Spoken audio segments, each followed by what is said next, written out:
Então, pessoal, né, vamos aqui, né, para o contexto bíblico do livro de 2 Samuel.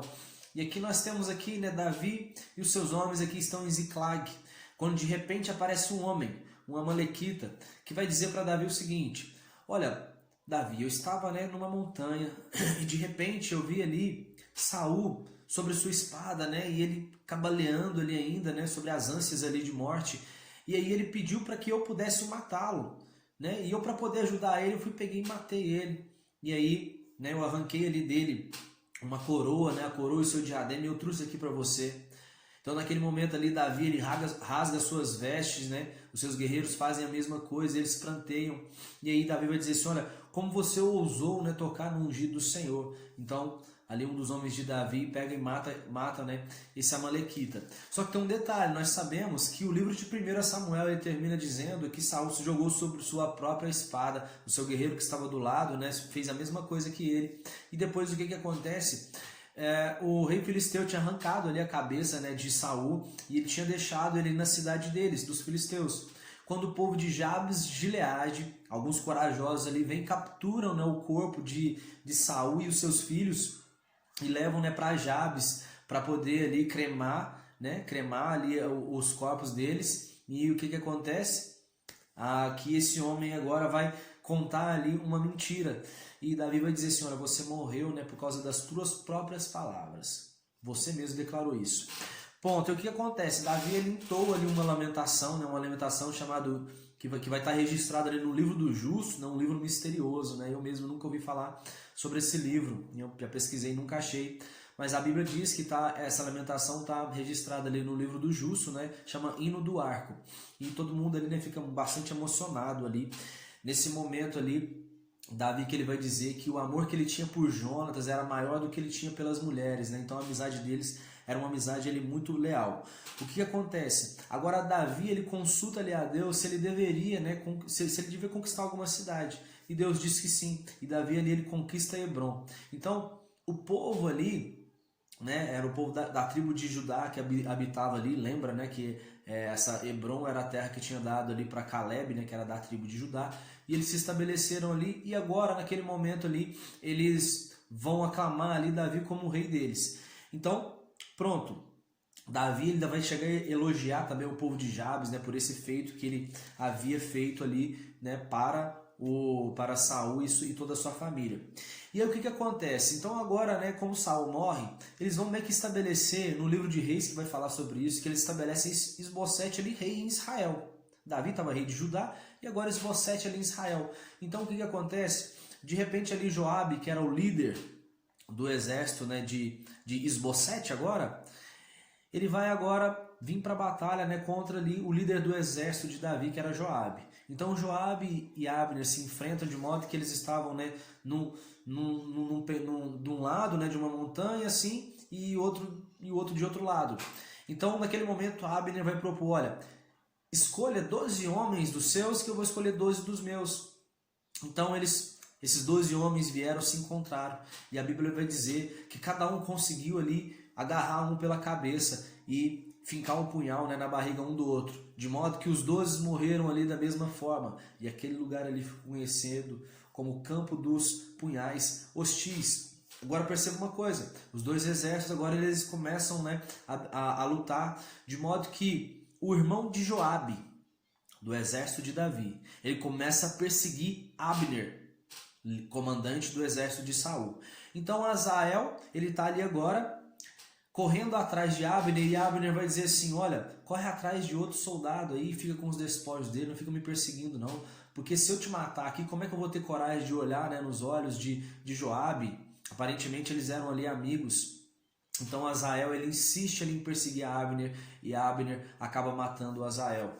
De modo que agora Azael está ali morto, Abner escapa, e os soldados que estavam passando por ali, os soldados de Joabe, eles até paravam paravam, né, em frente ao corpo ali de Azael.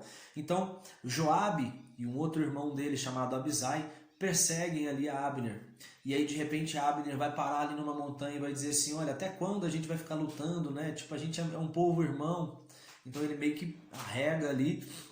E aí Joabe vai dizer assim: ó, eu juro que se você não tivesse, né, pedido paz pedido essa trégua, eu teria perseguido, né? Eu e o meu exército teria perseguido você até manhã de manhã. Então, Joabe, ele vai ali, toca o chofar e aí cessa naquela perseguição. De modo que Joabe, ele venceu, ele matou 360 soldados de Abner, e Abner matou somente 20 soldados ali dele. Então o que acontece? Esse conflito entre a família de Saul e a família de Davi durou por muito tempo, mas a Bíblia diz que sempre, né, o lado de Davi estava sempre crescendo. A Bíblia agora diz sobre os filhos de Davi, que foram ali, o primeiro foi Amnon, né, o primogênito, depois tem Quileade, o filho de Abigail, tem Absalão, Absalão, filho de Maacá, Adonis, de sua esposa Agite, Cefatias de Abital e Itreão, de sua esposa Eglá. De modo que aqui, né, Davi tinha 6 filhos, né, esses são os filhos ali tidos quando Davi estava ali em Judá. Outra coisa, Abner, ele tipo assim, ele se achava o cara ali na casa, né, de Saul. Então o que acontece? Ele vai agora ter relações ali com a concubina de Saul, chamado Rispa. Então ele tem relações com ela, e Isbosete, que estava governando a época ali, ele fica bravo, fala assim, peraí Abner, não tá certo você fazer isso não, essa era uma concubina do meu pai. Então Abner vai falar assim, olha, não me enche muito o saco não, sabe? Tipo assim, olha, e outra coisa, já que você falou isso aí comigo, eu vou lutar agora pro lado de Davi. Porque todo mundo sabe, né, que Deus havia dado uma promessa que Davi é que vai reinar, então eu vou ficar do lado dele. Como Isbosete, ele temia Abner, ele ficou simplesmente calado, não falou nada. Pronto, então agora Abner, ele vai ali agora propor um acordo a Davi. E ele conversa com Davi e Davi vai dizer o seguinte, olha, para a gente estabelecer esse acordo, eu quero que você faça algo para mim. Traga a minha esposa Mical, né, porque lembra que Saul fez 2 sacanagens com Davi. Primeiro ele prometeu Mical, né, para quem derrotasse Golias. Davi derrota Golias, ele não deu Mical para ele. Depois ele promete Merabe para Davi, só que ele também não entrega Merabe para Davi, porque ele queria, na verdade, era que Davi morresse nas mãos dos filisteus, mas Davi ali, lembra, ele pegou 100 prepúcios, né, ou melhor dizendo, era 100 prepúcios que era para levar, mas ele levou 200 e ele, né, era para receber Merabe como esposa, mas não recebeu. E agora ele pede aqui então Mical como esposa, e Mical era esposa de um homem chamado Paltiel. Então agora, né, Isbosete dá ordem para poder pegar Mical, né, como das mãos do seu esposo atual ali, Paltiel, e entrega a Davi. Pronto, aí o que acontece?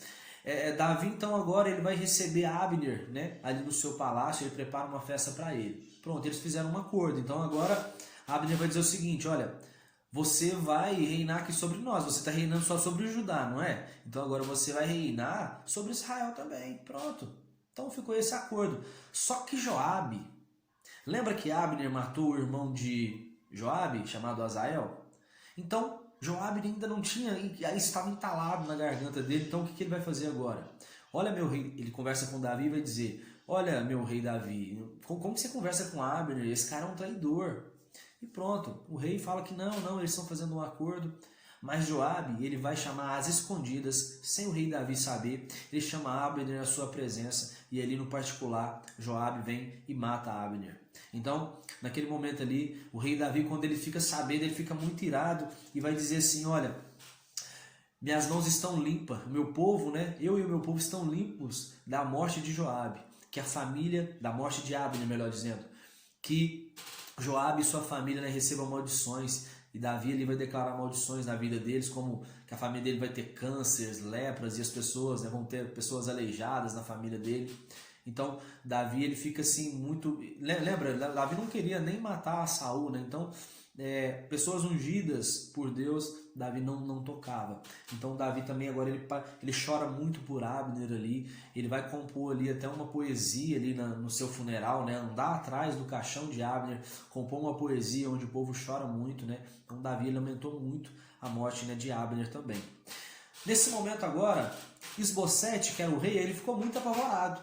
Então agora ele estava ali temendo o inimigo, e aí o que acontece? Ele tinha ali outros guerreiros, né, que também eram comandantes ali do exército. Um chamava Rimon, Recabe e Baaná. Então esses homens, eles vão agir com trairagem ali contra Isbosete, eles vão chegar até a casa dele e acabar ali matando Isbosete. Quando eles matam ali Isbosete, eles arrancam a cabeça dele e agora eles vão até o rei Davi para poder entregar a cabeça de Isbosete para Davi. E Davi, ao saber daquilo ali, ele vai dizer: olha, vocês também tocaram no ungido do Senhor, vocês não deviam ter feito isso. E aí Davi pede ali os seus filhos, né, para poder matarem os três. E os filhos de Davi vão e matam ali aqueles três comandantes, Rimon, Recabe e Baaná, e arrancam ali seus pés e as suas mãos. E ele pegou a cabeça ali de Isbosete e enterrou ali no túmulo de Abner. E aí o que acontece? A Bíblia diz aqui então que Davi conta, né, já como Davi agora ele vai ser aclamado ali rei de Israel. E ele reinou ali em Israel 30 anos. E de modo que em Judá ele reinou durante 7 anos. Outra coisa, quando Davi agora ele conquista, agora, né, Isbosete havia morrido, então agora ele lá vai conquistar. Lembra? Ele tinha feito um acordo com Abner, então agora ele, né, vai ser estabelecido ali rei em Israel. Então, nesse momento aqui agora ele tem que expulsar ali os jebuseus e o povo da cidade vai dizer assim: olha, até mesmo, né, os cegos e os aleijados, né, vão conseguir impedir o rei Davi. Então Davi ele vai e conquista ali Sião, ele se estabelece ali na cidade, e por isso no meio do povo tinha um dito popular que dizia assim: olha, os cegos e os aleijados não podem entrar na casa de Deus, porque era isso que o povo estava dizendo, que essas pessoas impediriam Davi de conquistar, mas como ele, né, conquistou, então tinha esse dito popular ali também.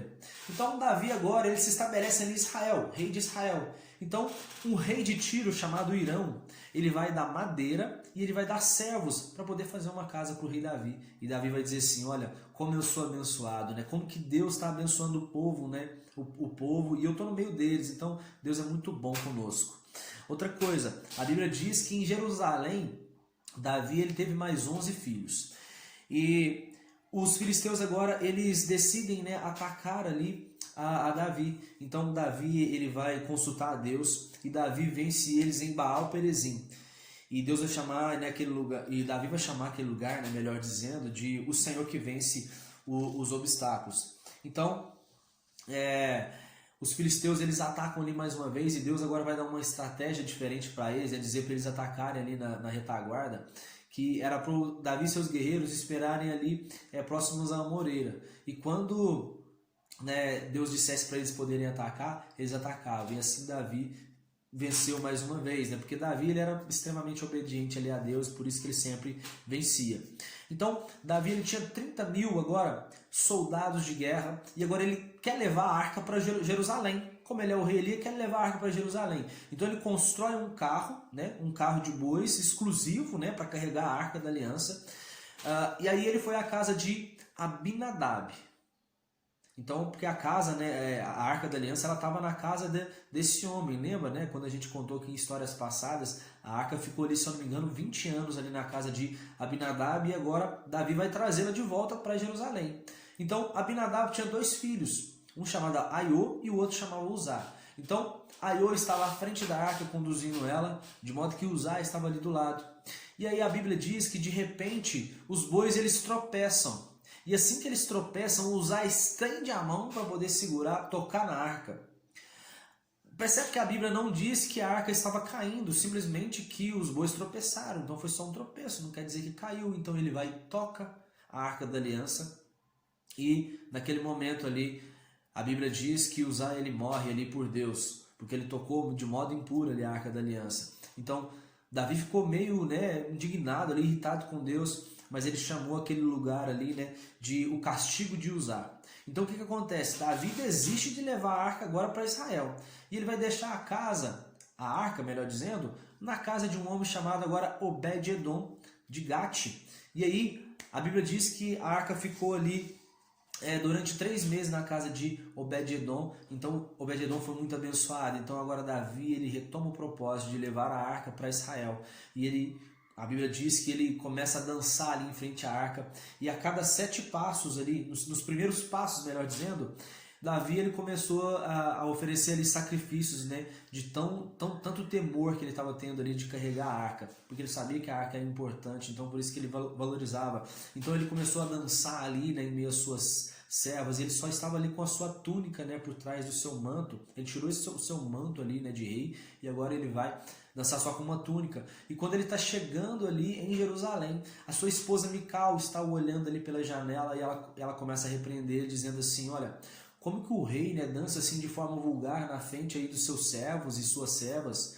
Então Davi diz assim: olha, eu não estava dançando, não era para esses servos nem para minhas servas, eu estava dançando para o Senhor. E pode ter certeza, eu vou ser honrado aí diante, né, desses servos e servas. Então Mical foi uma mulher que ela nunca gerou filhos. Ela não reconhecia, né, como Davi valorizava ali a presença de Deus. Ela não valorizava, mas ela tinha um marido que valorizava muito.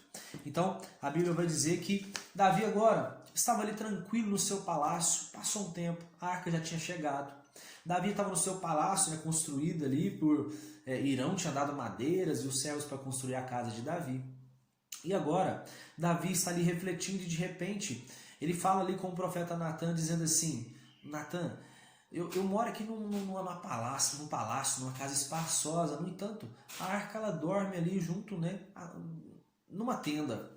Então ele quer fazer ali agora uma casa para poder colocar a arca. Então Natan ele consulta a Deus e Deus diz para ele assim: olha, Natan, diga para o meu servo aí Davi que quem vai fazer, sabe, essa arca vai ser o filho dele. Sabe, eu sempre habitei em tendas desde quando eu tirei o povo ali do Egito, mas fala para Davi que não é ele que vai fazer essa arca não, porque nas mãos dele tem muito sangue, sabe? Davi havia lutado muito, tinha muito sangue nas mãos dele, então por isso ele não iria fazer essa casa para a arca da aliança, mas quem iria fazer era um filho dele. E a casa dele sempre, né, estaria ali na presença de Deus para sempre. A Bíblia vai dizer que Deus disse para Davi que toda a sua casa serviria a Deus ali eternamente. Então, Davi entra na tenda da arca e ora. E ele vai, né, engrandecer ali o nome de Deus, agradecendo a Deus por ter essa oportunidade, mesmo que não seja ele que vai construir uma casa ali para colocar a arca, mas é alguém da família dele, então ele agradece muito. Então, para finalizar aqui, Davi ataca e ele subjuga ali os filisteus, né? Ele derrotou ali também os moabitas, e um fato curioso é que os moabitas, eles fez esses moabitas ir deitar lado a lado, medindo eles com uma corda. Então ele destinou ali 2/3, né, para execução, e 1/3 ele deixou livre. É uma coisa curiosa que a Bíblia diz também. Ele ali, né, derrota os sírios, né, e agora ele estabelece guarnições militares ali na Síria. E aí o rei, né, Toi de Ramate, ele vai agora, né, trazer presentes ali a Davi por ele ter derrotado esse rei sírio, né, que é um rei chamado Hadadezer. E Davi também ele vai conquistar ali também Edom, né, no Vale do Sol, e vai estabelecer guarnições militares ali. Então perceba, né, como Davi ele estava deixando pontos estratégicos, sabe? Ele era um homem de guerra, então ele estava tomando todos os territórios e ainda estabelecendo postos, né, onde seus soldados ficariam. Então Davi, né, foi esse grande homem. E essa aqui, né, nós finalizamos a primeira parte, né, do contexto bíblico aqui de 2 Samuel. E eu aguardo vocês aí nos próximos. Fiquem com Deus, valeu, tamo junto.